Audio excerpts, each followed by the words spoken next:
Welcome to the Learning Pines YouTube. We hope this video helps. In this video, I will show how to make cherry blossom using colored paper. First, gather your materials: pink, white, and brown colored paper, a pair of sharp scissors, and some craft glue.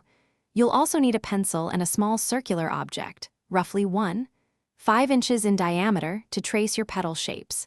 Ensure your workspace is clean and well lit for the best crafting experience. Now, let's create the petals. Take a strip of pink paper, about 2 inches wide, and fold it into an accordion.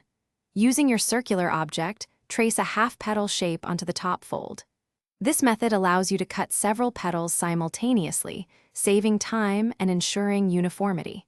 Cut carefully along your pencil line, then unfold to reveal your beautiful paper petals. With your petals ready, it's time to give them some dimension.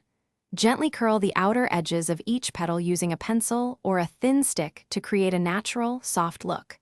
Next, take 5 of these curled petals and glue them together at their bases, forming a complete cherry blossom flower. Continue this step until you have enough blossoms for your desired display. For the final touch, cut a simple branch shape from your brown paper, roughly 12 inches long, or whatever size fits your vision. Carefully glue your completed cherry blossoms onto this branch, arranging them to look natural and full. This creates a stunning, lasting display. Remember to check the description for a link to some amazing darn tough socks and other great deals. They're truly worth it. Thanks for watching. Consider subscribing if we helped you.